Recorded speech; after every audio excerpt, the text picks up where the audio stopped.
السلام علیکم ورحمۃ اللہ وبرکاتہ۔ بسم اللہ الرحمن الرحیم، الحمدللہ والصلاة والسلام علی رسول اللہ وعلی آلہ واصحابہ اجمعین۔ محترم سامعین اکرام، میرا موضوع ہے روح کی غذا کیا ہے، پارٹ نمبر 14 یعنی 14۔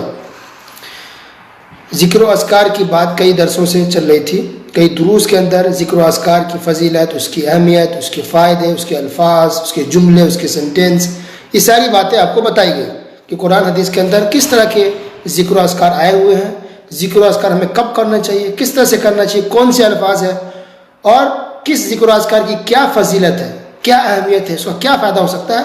یہ ساری چیزیں اللہ کی توفیق سے، اللہ کے فضل و کرم سے ڈیٹیلز میں تفصیل سے بتائی گئی ہیں۔ آج کے درس میں یہ جانیں گے کہ کچھ مسلمان ایسے ہیں جو ذکر و اذکار کرتے ہیں ان الفاظ کے ذریعے جو نہ قرآن میں ہے نہ ہی حدیث میں ہے۔ کچھ مسلمان ایسے ہیں، بلکہ شاید یہ کہوں کہ بہت سے مسلمان ایسے، تو غلط نہیں ہوگا، کہ جو لوگ وظیفہ کرتے ہیں، خاص وظیفے دن کے، رات کے، صبح کے، شام کے، لیکن ان وظیفوں کا ذکر نہ قرآن میں نہ حدیث میں ہے۔ یعنی کسی نے بنایا ہے، کسی انسان نے بنا کے پھیلا دیا، کتابوں میں لکھ کر کے لوگوں میں بٹوا دیا، چھوٹی چھوٹی کتابیں ہیں، اور لوگ وظیفہ کر رہے ہیں، ذکر و اذکار میں مشغول ہیں، حالانکہ ان الفاظ کا، ان وظیفوں کا نہ قرآن میں ذکر ہے نہ حدیث میں ذکر ہے، خود ساختہ ہے، بنایا ہوا ہے۔ یا یہ کہہ سمجھنے کے لیے سیدھے لفظوں میں کہ ڈپلیکیٹ، یہ ڈپلیکیٹ وظیفے سوسائٹی کے اندر، لوگوں کے اندر بہت رائج ہے، پھیلے ہوئے ہیں۔ جو ذکر و اذکار قرآن میں ہے، جو حدیث میں، اس کو لوگ چھوڑ کر کے ڈپلیکیٹ ذکر و اذکار لوگ کر رہے ہیں۔ عورت ہو یا مرد ہو، صبح و شام اسی میں لگے ہوئے ہیں۔ مثال کے طور کچھ لوگ یہ کہتے ہیں، یا بدیع العجائب بالخیر یا بدیع، اب پڑھ رہے ہیں بار بار، یا بدیع العجائب بالخیر یا بدیع، اور خوش ہے، لگتا ہے کہ اچھا وظیفہ نہیں، اس کا ذکر نہ قرآن میں نہ حدیث میں ہے۔ کچھ لوگ کہتے ہیں صرف یا غفور یا غفور یا غفور یا غفور یا غفور، 10 مرتبہ کہو یہ ہو جائے گا، 50 مرتبہ کہہ لو تو یہ کام ہو جائے گا، 100 مرتبہ کہو تو یہ کام ہو جائے گا۔ تو اسی طرح سے کچھ لوگ کہتے ہیں یا ودود یا ودود، اگر 43 مرتبہ کہہ دو، 43 مرتبہ، تو اس سے یہ کام ہو جائے گا۔ اس طرح سے آپ نے سنا ہوگا، یوٹیوب کے اندر بہت ہے، شیخ الوظائف، وظیفہ بیان کرنے والے شیخ، اور اسی طرح کی وہ باتیں بیان کریں گے، ایسا ایسا کہو تو یہ ہو جائے گا، یہ کام کرو تو وہ ہو جائے گا۔ اس کا ذکر نہ قرآن میں کہیں بھی نہیں ہے۔ کچھ لوگ ہو کر کے ہو یا ہوا سر کو جھمائیں، سر کو حرکت دیں گے، جنبش دیں گے، ہلائیں گے سر کو، ہوا کر کے ذکر و اذکار کرتے ہیں، وظیفہ کرنے کی کوشش کرتے ہیں۔ یہ سب غلط ہے، یہ طریقہ بھی غلط ہے، یہ الفاظ بھی غلط ہے۔ یہ ہوا کر کے کوئی وظیفہ قرآن حدیث میں نہیں ہے۔ تو ڈپلیکیٹ ذکر و اذکار لوگوں میں مشہور ہے، ڈپلیکیٹ لوگ ذکر و اذکار کر رہے ہیں، حالانکہ ایسا نہیں کرنا چاہیے۔ میں پوچھتا ہوں کہ کون سا ایسا وظیفہ ہے جس کا ذکر قرآن یا حدیث میں نہیں ہے؟ کون سا ایسا ذکر و اذکار ہے جس کا ذکر قرآن حدیث میں نہیں ہے؟ سب کچھ موجود ہے الحمدللہ۔ صبح کے اذکار موجود ہے، شام کے اذکار موجود ہے، سونے کے وقت کے اذکار موجود ہے۔ وظیفہ چاہیے کس چیز کے لیے چاہیے؟ اولاد کے لیے چاہیے، دعا موجود ہے، ذکر و اذکار موجود ہے۔ رزق کے لیے چاہیے، وہ بھی موجود ہے۔ صحت کے لیے چاہیے، وہ بھی موجود ہے۔ بیماری دور ہو جائے، اس کے لیے بھی موجود ہے۔ پریشانی ختم ہو جائے، اس کے لیے بھی ذکر و اذکار حدیث قرآن کے اندر موجود ہے۔ کیا چاہیے اور؟ دشمن آپ کو پریشان نہ کرے، گھبراہٹ نہ ہو، بے چینی نہ ہو، سکون سے رہے، اس کے ذکر و اذکار موجود ہے۔ تو ہر ٹاپک پر، ہر عنوان پر، ہر موضوع پر، زندگی کے جو بھی موڑ آتے ہیں، جو بھی مومنٹ آتے ہیں، ہر چیز سے ریلیٹڈ متعلق الحمدللہ ذکر و اذکار قرآن حدیث کے اندر موجود ہے۔ یہ اسلام اللہ نے بنایا ہے، اللہ کو معلوم ہے کہ انسان کو کیا کیا چیز کی ضرورت پڑ سکتی ہے۔ تو اللہ نے نبی کریم صلی اللہ علیہ وسلم کے ذریعے سارے وظیفے، سارے ذکر و اذکار، سارے دعائیں بتلا دی ہیں۔ ضرورت نہیں ہمیں لیفٹ رائٹ دیکھنے کی، ادھر دیکھیں اور یہ صوفیوں کے اب بنائے ہوئے وظیفے اور غلط سینٹینس اور جملے جس کے اندر شرک تک کی بات آتی ہے، اس کو آپ کو پڑھنے کی ضرورت نہیں ہے، یہ افسوس والی بات ہے۔ تو کرنا کیا ہے؟ کرنا یہ کہ جو بھی آپ ذکر و اذکار کرتے ہیں، وظیفہ کرتے ہیں، اس کو چیک کیجئے کہ واقعی یہ حدیث یا قرآن میں ہے یا نہیں ہے، چھوڑ دیجئے اس کو، کیونکہ الحمدللہ ہر وظیفہ قرآن حدیث کے اندر موجود ہے، ٹھیک ہے؟ اور نہیں سمجھ میں آیا، آپ کو چیک کرنے نہیں آتا کہ آپ جو پڑھیں وہ صحیح غلط ہے، تو سب کو چھوڑ دیجئے، ایک کتاب لے لیجئے اچھی سی، مثال کے طور پر کتاب ہے حصن المسلم، ہاں سے حصن المسلم، بہت اچھی کتاب ہے، ترجمہ اردو میں ہو چکا ہے، وہ آپ پڑھیں، اس میں حدیث صحیح حدیث اس کے اندر لکھی گئی ہے، تحقیق کر کے اس کے اندر ادھر ادھر کی باتیں نہیں ہیں، ریفرنس حوالے کے ساتھ اس کے اندر ہے، ذکر و اذکار قرآن کی اور دعا اور حدیث کے وظیفے اور ذکر و اذکار موجود ہیں، تو حصن المسلم لے سکتے ہیں۔ اسی طرح ایک کتاب ہے الکلم الطیب ہے،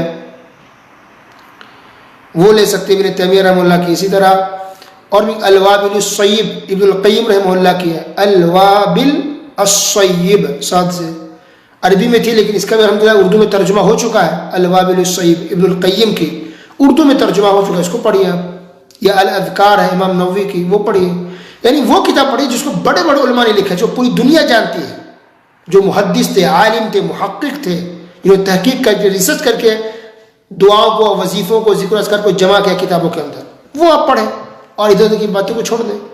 تو امام ابن تیمیہ رحمہ اللہ نے کہا کہ یہ بہت بڑی عیب کی بات ہے، بہت بڑی عیب کی بات ہے ان لوگوں کے لیے جو لوگ رسول اللہ صلی اللہ علیہ وسلم کے اذکار کو، ان کے وظیفوں کو چھوڑ کر کے ادھر ادھر ڈپلیکیٹ وظیفوں کا اہتمام کرتے ہیں، ڈپلیکیٹ ذکر و اذکار پڑھتے ہیں۔ اور علامہ عبد الرحمن المعلمی رحمہ اللہ نے کہا کہ وہ انسان بہت زیادہ نقصان اور گھاٹا اٹھانے والا ہے جو قرآن اور حدیث کے وظیفوں کو، قرآن حدیث کے ذکر و اذکار کو چھوڑ کر کے دوسروں کے بنائے ہوئے ذکر و اذکار اور وظیفوں کو انسان پڑھتا ہے اور اس کا اہتمام کرتا ہے۔ الیس ھذا من الظلم والعدوان، کہا کہ تو بہت بڑا ظلم ہے، کہ اتنا بڑا یہ ظلم نہیں ہے یا یہ زیادتی نہیں ہے، یعنی وہ آدمی گویا کہ وہ زیادتی کر رہا ہے اسلام کے ساتھ، وہ ظلم کر رہا ہے، وہ اپنے اوپر بھی، اسلام کے اوپر بھی، کہ اللہ اس کے رسول کے ذکر و اذکار کو چھوڑ کر کے بندوں کے کسی انسان کے بنائے ہوئے ذکر و اذکار اور اس کے وظیفوں کا اہتمام کرتا ہے۔ اسی طرح امام طبرانی رحمہ اللہ، امام طبرانی نام آپ نے سنا ہوگا، بہت بڑے محدث گزرے ہیں، حدیث کتابیں ان کی ہے، تو امام طبرانی رحمہ اللہ کہہ رہے ہیں کہ بہت سے لوگوں کو میں نے دیکھا جو ان وظیفوں کا اور ان ذکر و اذکار کا اہتمام کرتے ہیں جس کا ذکر نہ قرآن میں ہے اور نہ ہی حدیث میں ہے اور نہ ہی وہ کسی صحابہ کرام اور نہ ہی کسی تابعین سے ثابت ہے۔ اللہ اکبر۔ پھر انہوں نے کہا کہ لہٰذا میں نے ایک کتاب لکھی، فَأَلَّفْتُ هَذَا الْكِتَابَ بِالْأَسَانِيدِ الْمَأْثُورَةِ عَنْ رسول اللہ صلی اللہ علیہ وسلم، پھر کہا کہ میں نے اسی خاطر ایک کتاب لکھی ہے ذکر و اذکار کے اوپر، وظیفوں کے اوپر جو حدیث اور قرآن سے ثابت ہے۔ اس کتاب کا نام انہوں نے رکھا الدعاء، دعا انہوں نے کتاب کا نام رکھا، الگ سے کتاب لکھی ہے۔ تو امام طبرانی کب کے ہیں؟ بہت پہلے کے، وہ ان کے زمانے میں بہت سے لوگ ایسے تھے جو ڈپلیکیٹ ذکر و اذکار کا اہتمام کرتے تھے۔ تو آج تو خیر اتنی جہالت پھیل گئی ہے اور اتنی بدعت پھیل گئی کہ لوگوں کا کیا حال ہوگا اور کس قدر لوگوں کے گھروں کے اندر ڈپلیکیٹ ذکر و اذکار موجود ہے، اس کا تو ہم اندازہ بھی نہیں لگا سکتے، سوچ بھی نہیں سکتے۔ اللہ اکبر۔ تو جو ہے یہ اصل چیز، یہ کمال نہیں ہے کہ ہم کثرت سے ذکر و اذکار کر رہے ہیں، خوب وظیفوں میں ڈوبے ہوئے ہیں، رات دن حیات میں ہماری تسبیح ہے، یہ کمال نہیں ہے۔ کمال یہ کہ جتنا بھی آپ ذکر و اذکار وظیفہ کریں وہ صحیح ہو، قرآن و حدیث سے ثابت ہو، تو سنت سے، قرآن سے ثابت ہو، یہ اہم ہے، اگرچہ کم ہو۔ اور پہاڑوں کا انبار لگا دے، پہاڑوں کا ڈھیر لگا دے وظیفوں کے، لیکن حدیث قرآن سے ثابت نہیں ہے، وہ بدعت والے ہیں، وہ شرک والے الفاظ اس کے اندر موجود ہیں، سب بیکار ہے، بلکہ آپ گنہگار ہو جائیں گے۔ تو آپ یاد کیجئے ایک واقعہ بتایا گیا تھا، سنن دارمی کی حدیث ہے، حدیث نمبر 204، کہ کچھ لوگ بیٹھ کر کے مسجد کے اندر ذکر و اذکار کر رہے تھے، سبحان اللہ الحمدللہ اللہ اکبر پڑھ رہے تھے۔ تو عبداللہ بن مسعود رضی اللہ عنہ نے دیکھ کر کے بہت ڈانٹا، پھٹکارا ان کو، کیوں؟ کہ وہ لوگ گروپ بنا کر کے اور ہاتھوں میں کنکر لے کے پڑھ رہے تھے، گروپ بنا لیے تھے، اب کنکر لیے ہوئے تھے، کوئی چھوٹا سا پتھر تھا، سبحان اللہ الحمدللہ الحمدللہ الحمدللہ اللہ اکبر گروپ بنا کے کر رہے تھے۔ تو انہیں بہت ڈانٹا، عبداللہ بن مسعود رضی اللہ تعالیٰ بہت مشہور صحابی ہیں، انہوں نے ڈانٹا ان لوگوں کو کہ تم لوگ کیا کر رہے ہو؟ ابھی نبی صلی اللہ علیہ وسلم کو وفات پائے کچھ ہی دن گزرے، ان کے برتن ٹوٹے تک نہیں ہیں، ان کے کپڑے بھی بوسیدہ نہیں ہوئے، پرانے نہیں ہوئے، پھٹے نہیں ہیں، اور تم لوگ یہ بدعتیں ایجاد کر نئی نئی چیزیں کر رہے ہیں۔ تو انہوں نے یہ کہا تھا کہ بھائی کہ ہماری نیت بری نہیں ہے، ہم تو اللہ کا ذکر کر رہے ہیں، پھر بھی ڈانٹا کیوں؟ کیونکہ ان کا طریقہ غلط تھا کہ وہ گروپ بنا کے کر رہے تھے۔ تب سوچے کہ جب وظیفہ صحیح تھا، سبحان اللہ الحمدللہ کہہ رہے تھے، لیکن پھر بھی ڈانٹا کیونکہ وہ لوگ گروپ بنائے ہوئے تھے، اپنا اپنا وظیفہ کرو، یہ گروپ کیوں بنا رہے؟ تو اس پر جب ڈانٹا گیا اور ایک صحابی نے ان کو ڈانٹ پھٹکار لگائی، تو اب سوچے کہ اگر کوئی صحابی آج اگر زندہ ہوتا ہے، دیکھتے کہ یہ لوگ ڈپلیکیٹ ذکر اذکار کر رہے ہیں، بنائے ہوئے وظیفے پڑھ رہے ہیں، تب کتنا ڈانٹتے اور کتنا وہ ناراض ہوتے اور کتنا ان کو دکھ ہوتا، اندازہ لگائیے۔ تو اس سے پتہ چلا کہ صرف نیت صاف ہونے سے ہمارا عمل قبول نہیں ہوتا ہے، بلکہ نیت صاف ہونے کے ساتھ کام بھی ہمارا، طریقہ بھی ہمارا سنت کے مطابق ہونا چاہیے۔ امام قرطبی رحمہ اللہ نے اپنی تفسیر کے اندر لکھا ہے کہ انسان کے اوپر ضروری ہے کہ ہر انسان وہی ذکر و اذکار کرے، انہی وظائف کا، انہی وظیفوں کا اہتمام کرے جو قرآن کے اندر ہے اور جو صحیح حدیث سے ثابت ہے، اور چھوڑ دے ان تمام ذکر و اذکار کو، وظیفوں کو جو قرآن حدیث میں نہیں ہے بلکہ کسی اور نے بنایا ہے۔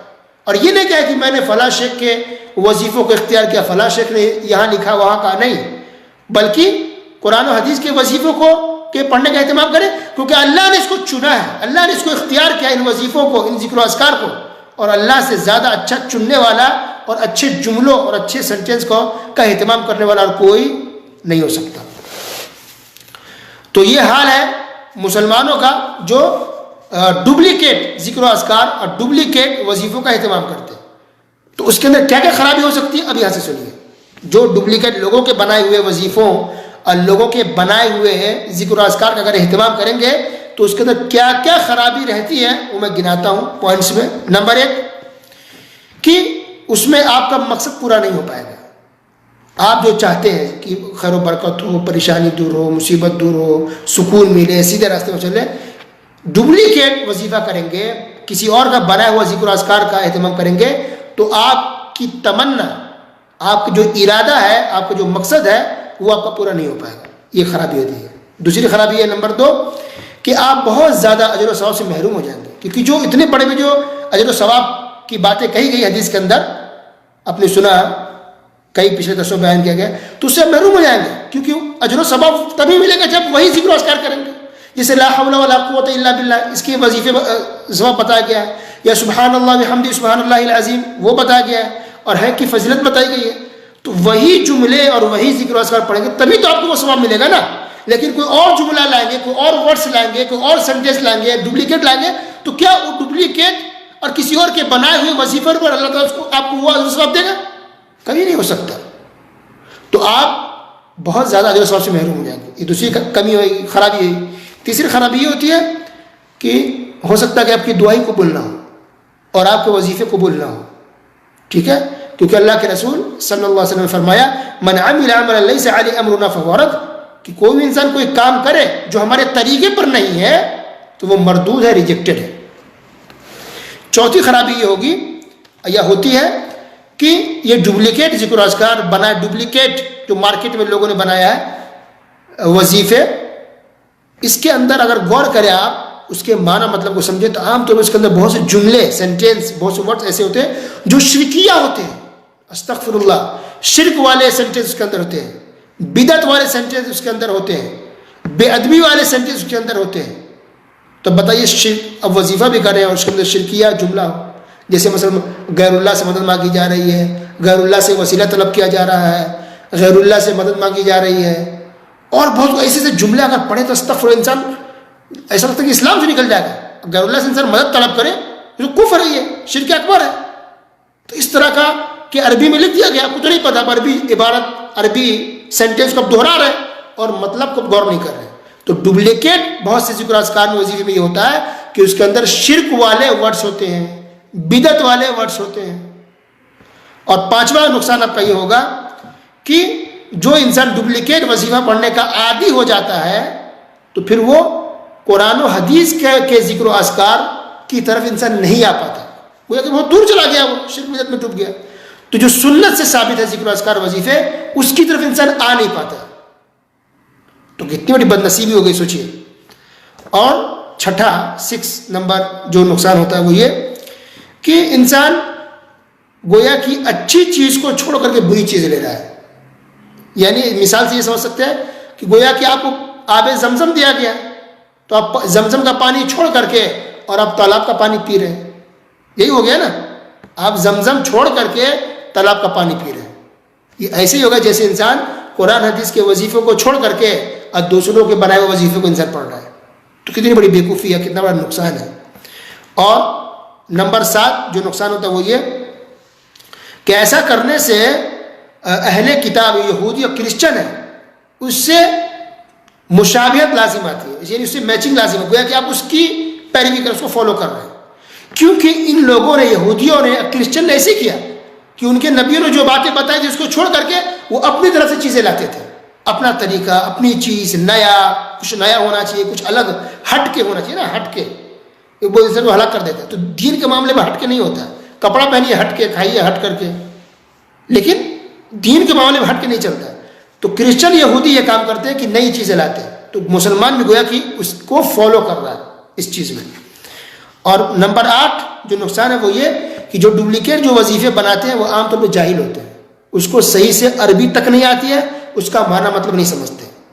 اس کا اندازہ خود آپ کو ہو سکتا ہے اگر اس کو ترجمہ کر کسی بڑے عالم سے پوچھ لے تو، کیونکہ وہ لوگ جو بناتے ہیں وظیفے ڈپلیکیٹ، اس کی کوشش یہ ہوتی ہے کہ پڑھنے والے کو اور سننے والے کو اچھا لگے، بس بنا دو ایسا جملہ، ایسا سینٹینس کہ سن کر کے اچھا اور عجیب لگے بس. تو اس کا مقصد یا وہ غور و فکر معنی پر نہیں کرتے کہ اس کا مطلب کیا ہوتا ہے، کتنا مفید ہوگا، بلکہ غور کرتے کہ جملہ کتنا اچھا بن پائے گا. تو جیسے میں ایک مثال دیا، کچھ لوگ یہ کہتے ہیں یا بدیع العجائب بالخیر یا بدیع، تو سننے میں کیا لگ رہا ہے نا، تھوڑا عجیب لگ رہا ہے، ہٹ کے لگ رہا ہے. مطلب کیا ہے بتائیے، اس کا ترجمہ آپ بتائیے کیا ہے، کوئی مطلب ہے اس کا؟ کیا ہوگا یہ پڑھنے سے، کیا فائدہ ہو جائے گا بتائیے؟ کون سے آپ اللہ تعالیٰ کی تعظیم کر رہے ہیں، کیا مانگ رہے ہیں اللہ تعالیٰ سے، کیا ہو جائے گا ایسے کرنے سے؟ تو بس کسی بنا دیا، آپ لوگ فالو کر رہے ہیں. تو معنی مطلب تک یہ لوگ نہیں سمجھتے ہیں، صرف سینٹینس ایسا بناتے ہیں کہ سننے والے کو اچھا لگے، پڑھنے والے کو عجیب اور اچھا لگے. مجھے لگتا ہے اتنا سمجھانا کافی ہے. بس اللہ ہم سب کو ہدایت دے، اللہ ہم سب کی اصلاح فرمائے.